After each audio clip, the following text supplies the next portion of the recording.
Haien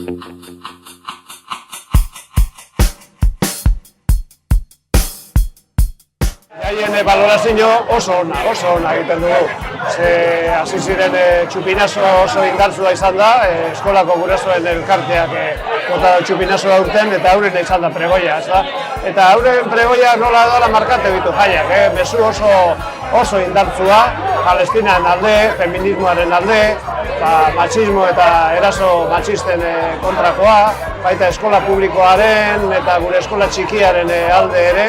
Orduan, mezu oso indartsua, ez da? Jaie bai, baina jaietan ere kontu hauek ere aldarrikatu behar dira, ez da? Kofradiko Baskarian, ohitura zaharra jarraituz, herri guztia parte hartzen dau, eleizpean, eleisportikuan, eta gero Andramari eguna eta gaurko berakatze egun hau da amaierakoa, ez? Huerga potentea, gau pasa potentea eta gaur herria beterik dago, hemen gizarteko afarietan dana bete-beterik egon da, eta ikusten da zelango giroa dagoen herrian, ez da?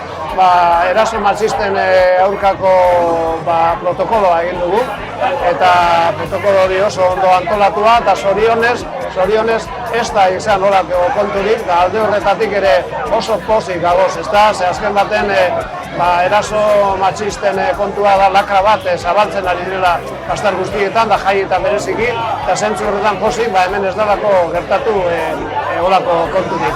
Orduen, balorazio orokorra oso positiboa. Ohitura dago hemen jaietan parte hartzeko ohitura dago, jai oso parte hartzaile eta herrikoiak egiten ditugu urte askotan zehar, da hori nabaritzen da. Izugarrizko parte hartzea, bizipoza, humorea eta aldi berean aldarrikapena ere izan dira. Gau giro izartzu hartan